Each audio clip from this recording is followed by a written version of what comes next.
venidas no solamente de su expresión jurídica, que es la Constitución fujimorista, sino también tiene profundas raíces históricas en el devenir del Estado peruano como tal.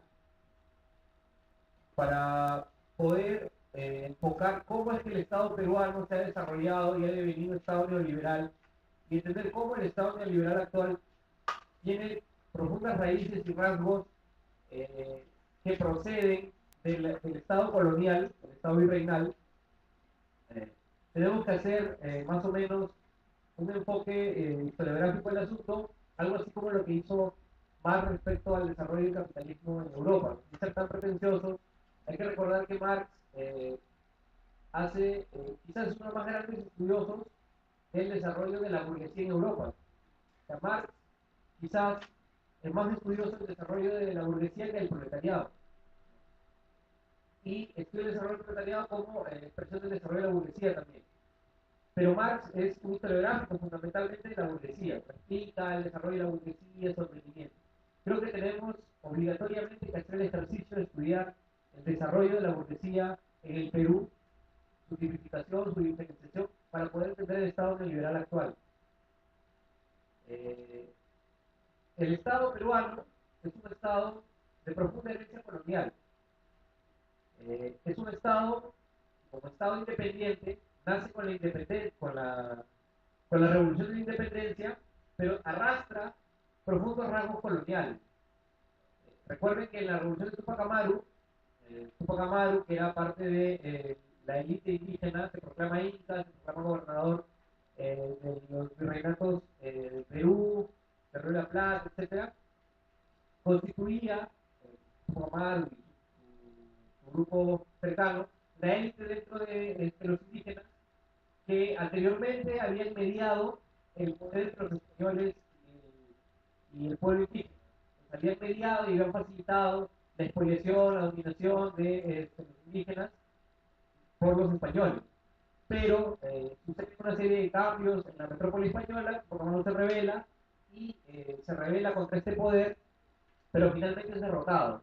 Y es derrotado porque los sectores que podríamos llamar medios de la época, criollos, mestizos, son los que se oponen a esta revolución porque iba a quitar prebendas que mantenían de ese tipo de Estado. Derrotada la revolución de Tupac Amaru, ya no hay élites indígenas, ¿no? Todos los indígenas pasan a ser indígenas, ¿no? Una gran masa indígena expoliada, explotada, que está sometida al Estado virreinal colonial. Entonces, se desarrolla la revolución de independencia en la periferia del continente como revoluciones democratizadoras o como revoluciones liberales. Eh, Nótese que el proyecto de Bolívar era el proyecto de un gran Estado, con ciudadanos libres que construyeran un Estado de derecho, ¿no? En sentido burgués del término. Pero la independencia en el Perú es más bien algo distinto. La independencia en el Perú no se logra sino luego de la invasión de los ejércitos del sur, y una vez derrotadas las fuerzas realistas, recién el poder local, ¿no? Digamos, la casta limeña, el grupo de poder en Lima, José San Martín, la posibilidad de crear un principado que mantuviera su hegemonía colonial sobre la población. Por eso es que finalmente Bolívar entra con su ejército en Perú, se instituye como gobernador del Perú, como dictador, para poder establecer un Estado democrático. Pero finalmente esto no se logra. Y entonces el Estado peruano termina siendo efectivamente un Estado independiente, pero no termina siendo un Estado democrático ni liberador. Por el contrario, el Estado peruano termina siendo la herencia directa del Estado virreinal. Y entonces lo único que cambia es que los gobernadores peninsulares españoles dejan su paso a los gobernadores criollos, hijos directos de los virreinales, que someten igualmente a la población indígena, y entonces se mantiene el tributo indígena, y entonces se mantiene la esclavitud de los negros, y entonces se mantiene esta diferenciación estatal. Entonces, noten que el Estado peruano como Estado independiente nace directamente como un Estado colonial. Un Estado colonial ya no sometido a otro país o a otro Estado, pero un Estado de un grupo que somete a otro grupo por raciales, de, de- de localización geográfica, etc. Y entonces la Revolución de Independencia dejó en crisis la economía peruana y se posicionaron en el poder las oligarquías locales, las oligarquías señoriales. Los antiguos encomenderos pasan a ser poderes locales y regionales. Y entonces pasan a plantearse las primeras teorías sobre la descentralización propuestas por estos grupos sectoriales para permitirles mayor poder en su espacio geográfico, ¿no? Y así nacen los futuros departamentos del Perú. Y entonces este Estado colonial oligárquico, ¿no? Las oligarquías regionales, está dominado fundamentalmente por terratenientes y militares. Entonces sucede un caudillo tras otro, porque al no haber un eje central de poder, no había una clase en el poder que centralizara a las otras clases, no había un ejército nacional, no había realmente un sentimiento de nación, las oligarquías señoriales se disputan el poder a través de sus ejércitos, ¿no? Y se sucede uno tras otro caudillo. Pero en determinado momento, el siglo XIX, ya casi a la mitad del siglo XIX, empieza a surgir la burguesía. La burguesía peruana empieza a surgir en el siglo XIX a raíz de la explotación del guano y de una condición muy particular del Estado peruano. El Estado peruano no solamente nace como Estado colonial, sino también nace como un Estado patrimonial, que quiere decir que las oligarquías que se hacían del poder asignaban lugares, puestos del Estado como prebendas a quienes los habían favorecido. Entonces el Estado no nace como una organización que medie el conflicto social y que es el árbitro de toda la vida de la sociedad, sino nace como un Estado colonial, pero también como un Estado que favorece a quienes lo poseen directamente. Es un Estado que se entrega como un favor, ¿no? Como un intercambio de favores. Pero el auge del guano, posteriormente del salitre, también significa que el Estado necesita quien explote el guano y el salitre, y el Estado se ve endeudado constantemente por esa política patrimonial de dar prebendas, de luego pagar, por ejemplo, la deuda interna. Ese es un caso interesantísimo, porque la deuda interna la consolida Castilla y luego Echenique la multiplica burdamente, o sea, se crea una deuda interna para favorecer a sus partidarios, a toda la estructura estatal que lo favorecía, y es con ese capital de la deuda interna con el que nace la burguesía.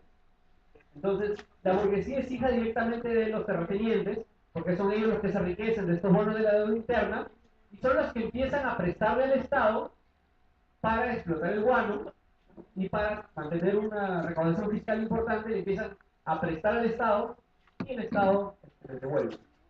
Entonces, esta burguesía se transforma en una burguesía rentista comercial en el sentido de que se adueña de la explotación del guano y luego del salitre y además financia directamente el Estado, o sea, le adelanta el dinero de la explotación, ¿no? Como el Estado cobra impuestos porque tú explotes, exportes, le adelanta el dinero, el Estado lo despilfarra y entonces ellos se siguen beneficiando de esta relación porque siguen explotando a precios bajos, etc.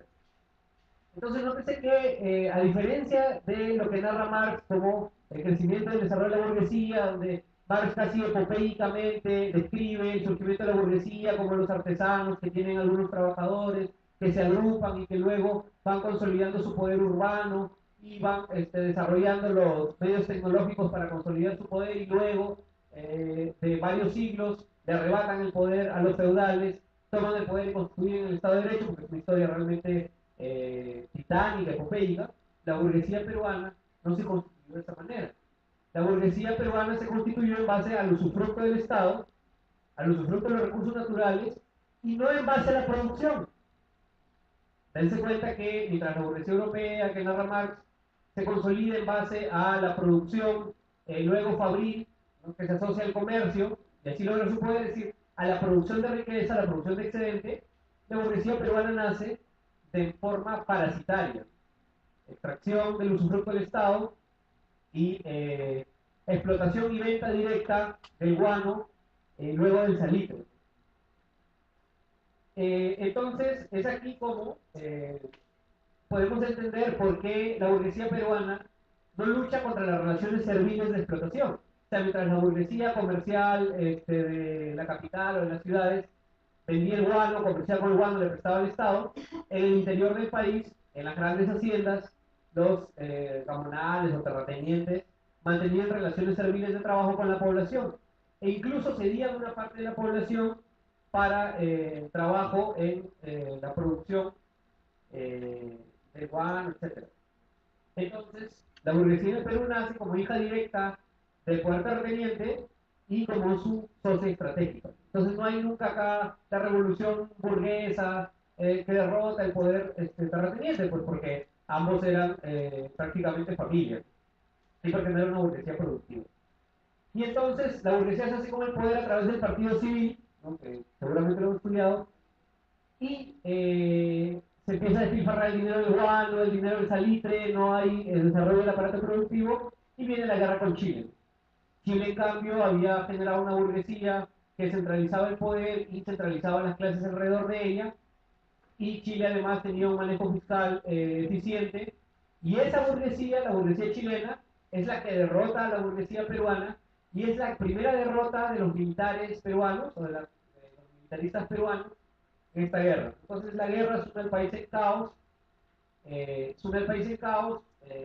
la burguesía se desprestigia completamente, la burguesía finalmente no logró centralizar nuevamente el poder político y nuevamente aparecen las fuerzas oligárquicas, territoriales y señoriales. Pasada la guerra con Chile, los sectores de la burguesía planean centralizar el Estado nuevamente y desarrollan una serie de políticas. Ya derrotada, sin capital, nótese esto, o sea, una burguesía sin capital, sin poder político, sin ejército también, necesita de capital para poder desarrollarse. Y entonces aquí se recurre al capital extranjero, fundamentalmente norteamericano, para el desarrollo, para la construcción estatal y para la construcción del mercado interno. Aquí hubo un punto después de la guerra con Chile en el que teóricamente la burguesía se planteó una posición distinta, o sea, había un debate en la misma burguesía. El debate era construir un Estado nacional, un mercado interno, entonces subir los aranceles a las importaciones para que la producción nacional se vea favorecida, se crea un mercado interno, se acumule capital y se desarrolle el país.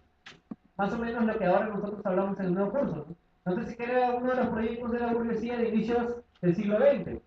¿Ya? Y el otro proyecto de la burguesía más rentista comercial era, viniendo el capital extranjero a explotar, producir en el Perú, nosotros, los burgueses financieros, comerciales, íbamos a financiar esos proyectos, íbamos a permitir la circulación de los productos y su exportación. Íbamos a participar, o iban a participar de ese movimiento económico, se iban a ver favorecidos.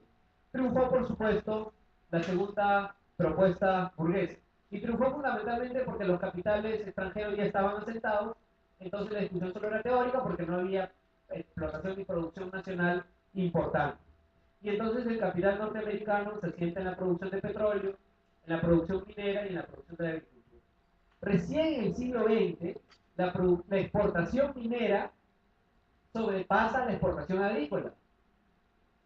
Noten que siempre los medios de comunicación, siempre los teóricos neoliberales dicen que el Perú es un país por antonomasia minero. Naturalizan el país como un país minero.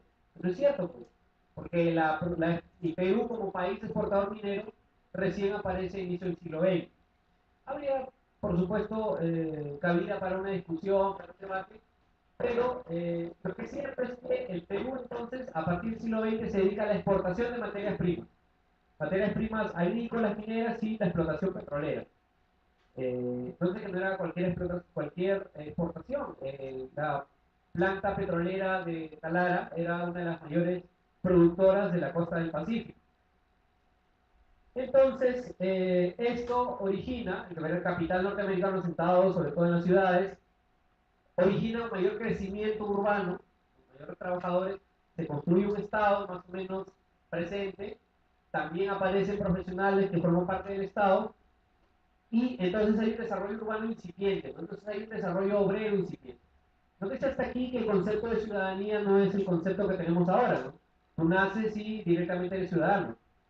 Hasta determinado momento del siglo XX se era ciudadano si se hablaba castellano y si se tenía un ingreso por una propiedad que se tuviera, porque no tenía 10 hectáreas, 20 hectáreas de tierra, tenía un ingreso que lo consideraba el Estado, era ciudadano. Entonces, las primeras elecciones libres en el Perú, el paro, antes de la guerra con Chile, solo tuvieron como votantes a 3.000 personas, que eran los ciudadanos, porque el resto no eran ciudadanos, los indígenas, los que hoy conocemos como campesinos no eran ciudadanos, no tenían propiedad, no tenían ingresos. Entonces, este desarrollo urbano permite el desarrollo de corrientes obreras de lucha, y aquí aparece el anarquismo, aparece Manuel González Prada, y aparecen las primeras luchas y huelgas obreras significativas. Aparecen también con el desarrollo de la producción urbana, la exportación, el desarrollo de capital, corrientes políticas de respuesta a el dominio extranjero, a la política neocolonial y sobre todo una característica del desarrollo del capitalismo en el Perú, que si bien era un capitalismo dependiente, no significó la ruptura de relaciones serviles de trabajo. Entonces, mientras el Perú exportaba algodón, mientras exportaba azúcar, mientras exportaba productos mineros, las relaciones serviles de trabajo continuaban existiendo en las grandes haciendas eh, del Perú, ¿no? E incluso el capital extranjero utilizaba el trabajo servil para aumentar su ganancia, su utilidad. Entonces no es cierto que solamente las relaciones asalariadas de trabajo benefician al capital, el capital también se beneficia de las relaciones no capitalistas de trabajo. Y esto sucedió en el Perú. Entonces nacen corrientes importantes, una de ellas es el aprismo, que originariamente nace como una corriente que expresaba eh, la posición de los sectores urbanos de crear un Estado sólido, con un mercado interno, con una producción nuevamente, la propuesta de la burguesía inició el siglo XX, no de una parte de la burguesía. Entonces había que desarrollar el capitalismo en el Perú, y eso confrontado directamente con la posición de Mariátegui, que era la posición socialista, contra marxista, que Mariátegui decía claramente que aquí no había clase dirigente, sino solamente clase dominante, por todo lo que hemos explicado, que aquí no había una burguesía revolucionaria, y que aquí lo que había que hacer es que el pueblo hiciera una transformación social y se avanzara al socialismo directamente. O que el proletariado, en otras palabras, que el proletariado dirigiera esta modernización del Estado y esta transformación del Estado. Por otro lado estaba la corriente indigenista, que era una corriente que exacerbaba o levantaba el movimiento indígena o la liberación de los indígenas como parte fundamental de la construcción de la nación. Pero aquí bien importante es que Mariátegui termina siendo el acervo de todas estas corrientes. O sea, Mariátegui termina encumbrándose hasta coger parte del programa del aprismo originario, de que viene a construir un Estado nacional, un mercado interno, pero también coge y hace parte fundamental de su desarrollo teórico el indigenismo, o si quieren el indianismo, en el sentido de que hay que liberar o tienen que liberarse los pueblos indígenas para poder construir un verdadero sentido de nación. Entonces, contrariamente a Aya La Torre, que más postulaba el mestizaje como metodología de creación de ciudadanía, Mariátegui más bien lo que postula es la liberación del pueblo indígena por sus propias manos para la construcción de una nación. Pero bueno, Mariátegui muere, el comunismo, aparte de las persecuciones, etcétera, no tiene un desarrollo teórico muy importante durante los siguientes años, y el desarrollo urbano se sigue desarrollando y el mercado interno incipiente se sigue desarrollando. Eh, entonces, ya las condiciones de las relaciones serviles de trabajo, de las relaciones serviles de producción, se venían resquebrajando y se venían cayendo, porque el sector indígena, campesino migraba, porque ya había un mercado más o menos, o había múltiples mercados entre las comunidades indígenas, siempre había una lucha constante por el dominio de la tierra, había tomas de tierras, luego movimientos guerrilleros, etcétera, originan que los nuevos candidatos a la presidencia, uno entre ellos, desarrolla un programa político, una propuesta política de ruptura del latifundio y de nacionalización de las empresas, sobre todo la empresa petrolera. Esa fue una propuesta electoral con la que ganó las elecciones Belaúnde. Sin embargo, Belaúnde tenía un congreso dominado por el aprismo y el odrismo. El odrismo era la versión fujimorista de la época, y el aprismo ya trastocado, el segundo aprismo, podríamos decirlo, con un haya pragmático, ya se había olvidado del desarrollo originario, ¿no? Muy parecido a la García de ahora, por supuesto con muchas salvedades, ¿no? María de Torres no era que es Alan García.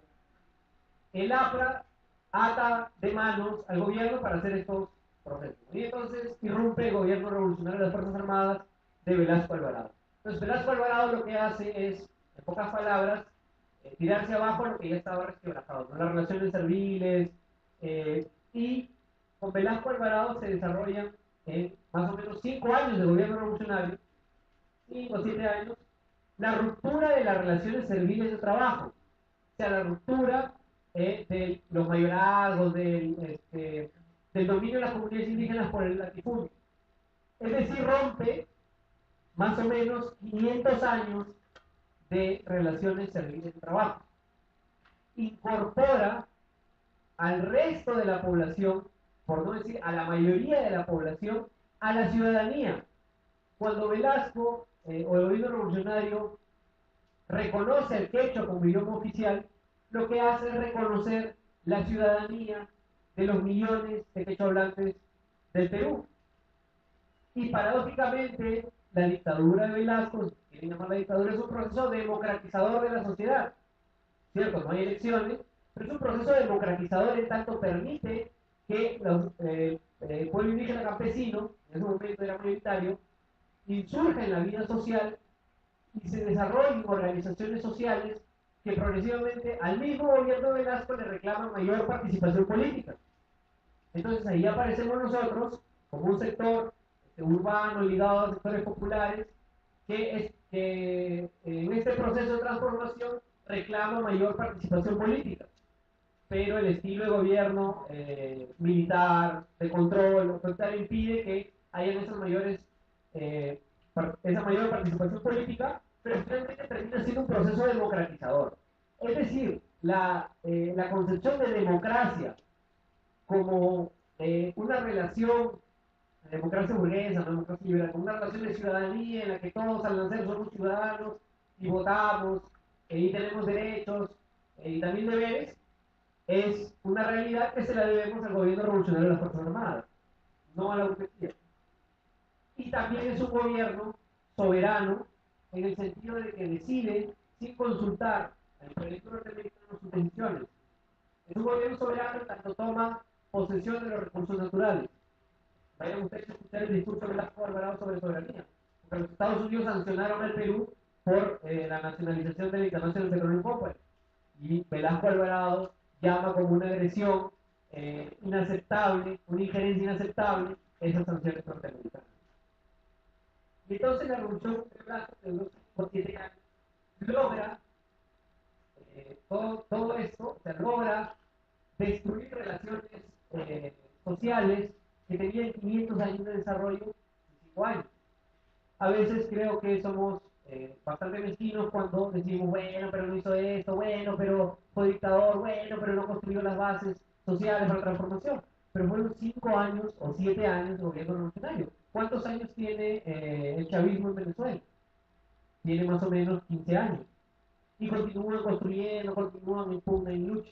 Entonces le piden 5 o 7 años a Velasco hacer muchas cosas, pero el gobierno revolucionario de 5 o 7 años, creo que el proceso que desarrolló fue bastante leccionador. Y entonces, luego ya bueno, viene el autogolpe cuando el golpe de Morales Bermúdez, se desmantela la reforma de Velasco, y entonces se pasa en el 80 a lo que podríamos llamar el Estado liberal burgués, ¿no? El 80 al 90, donde ya todos somos ciudadanos, donde ya todos podemos hablar, donde ya todos podemos votar.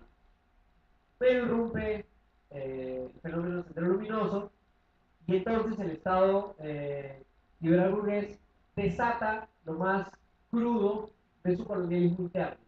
Entonces, el indio, que después fue campesino, el hombre de los Andes, terminó siendo asociado a terroristas. El indio, campesino, migrante, son terroristas. Y entonces se desató una guerra del Estado contra un grupo de ciudadanos. Se desató una guerra del Estado contra Sendero Luminoso, pero también del Estado contra el grupo racial, históricamente dominado, contra los indios, contra los campesinos, contra el poblador antiguo. Entonces, claro, pues como el campesinos, terroristas, estaban justificados que desaparezcan, porque no existían, nunca habían existido, solamente existían como ciudadanos después de la Revolución de Velázquez. Pero también es cierto que este proceso impidió el desarrollo de un aparato productivo nacional y por eso la fragmentación de la producción agrícola era patente. Y entonces entramos al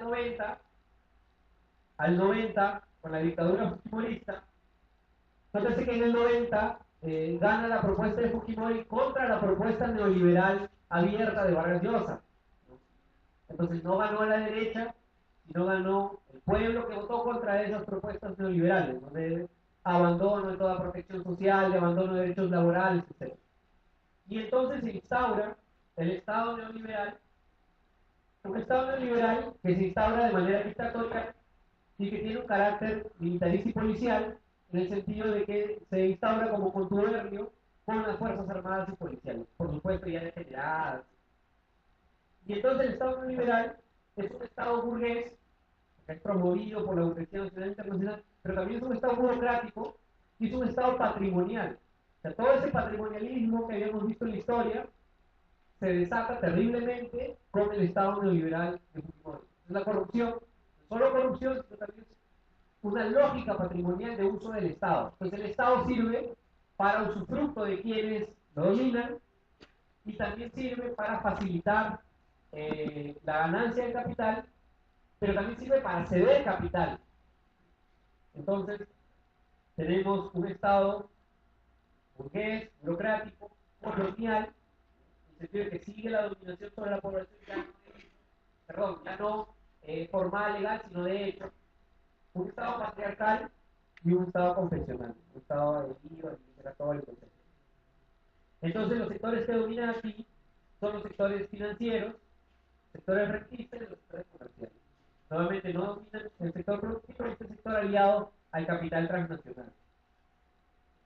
Y este Estado que se configura, se consolida con el fujimorismo en la cabeza, entra en debacle no como Estado neoliberal, entra en debacle como grupo que dirigía el Estado neoliberal. Entonces el fujimorismo entra en crisis y todos los que estábamos contra el fujimorismo, desde el PPC, Toledo, nosotros, etcétera, la población se desata contra el fujimorismo y hay una verdadera eclosión social. La marcha de los 4 de julio fue una verdadera insubordinación social contra esta dictadura. Pero esto devino finalmente en el gobierno de Toledo, en el gobierno de Toledo y en el gobierno de Alan García. Algunas cosas nada más para la reflexión. El gobierno de Toledo, eh, el gobierno de Toledo, a la hora que es elegido, se presenta en la segunda vuelta como una confrontación entre García y Toledo. Entonces Toledo, el tecnócrata que había estudiado en Harvard, que había salido de abajo, además era el cholo, ¿no? Pachacute, que iba a reivindicar al poblador de a pie en el dominio del Estado, pero para un desarrollo capitalista. Era el tecnócrata el que salía. Y Alan García viene al Perú con un discurso anti-neoliberal. Alan García representa en la segunda vuelta del 2001 la propuesta anti-neoliberal, o sea, de un Estado más social, de mayor control del Estado sobre la economía. Vean ustedes la entrevista de Alan García con Frank Hildebrand antes de las elecciones, y es una propuesta anti-neoliberal. Y entonces también pues, llega a conversar con sectores de la izquierda, va local, etc.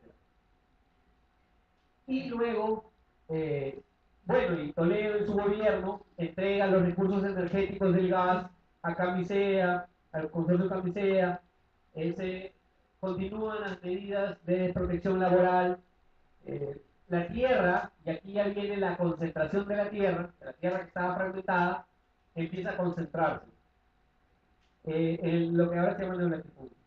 Luego viene el gobierno del APRA. El gobierno del APRA, gobierno claramente neoliberal, el APRA ya totalmente se entrega al neoliberalismo como programa y como ideología. Pero hay una diferencia.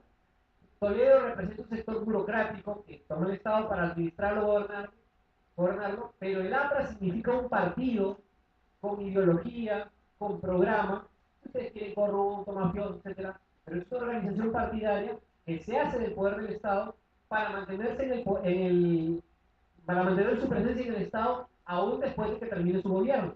Por eso lo hizo en el 85, eso lo hizo después. Entonces el APRA favorece de manera importante el capital financiero y comercial y tiene un apego importante al capital financiero y comercial chileno. Facilita una serie de medidas para que el capital financiero y comercial aumente su tasa de ganancia. Y entonces, luego viene el gobierno de España, que es una victoria popular, una victoria contra este modelo neoliberal, y lo pone en el gobierno, pero se arrincona, se deja absorber por el sector burocrático, financiero, comercial, rentista, etcétera.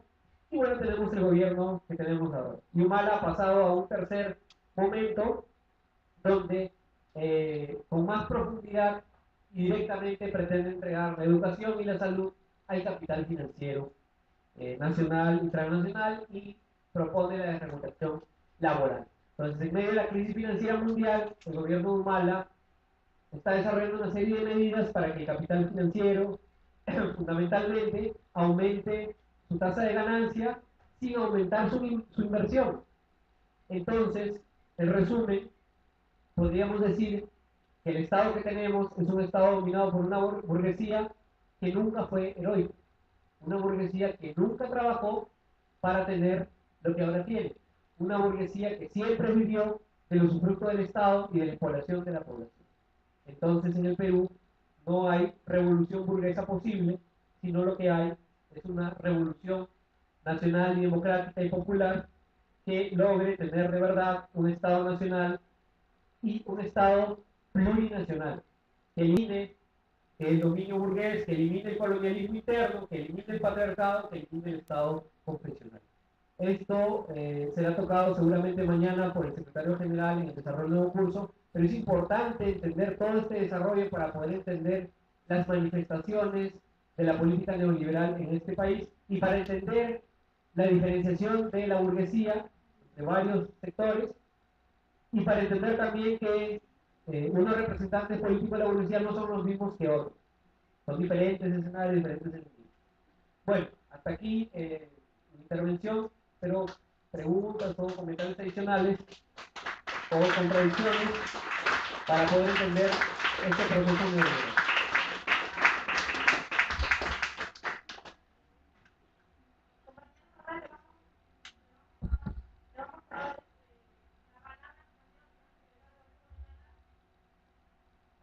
Sí, camaradas, de acuerdo con lo dicho por Neira, primero queríamos partir de la explicación de por qué este cambio durante el mismo programa, ¿no?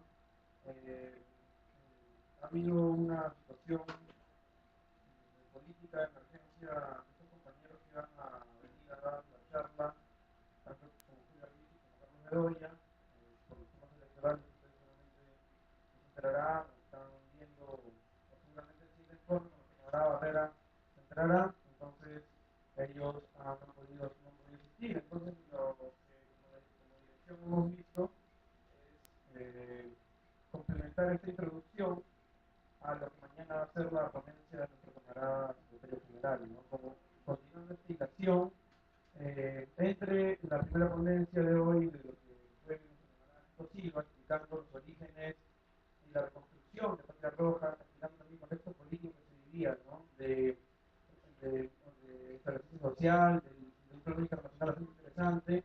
Luego en los 80, cuando el camarada Guerra ha explicado el camarada Guerra ha explicado el proceso que se vivió, ¿no? Con el fenómeno del sendero, con el fenómeno de la izquierda, con el fenómeno de la integración, entre otros.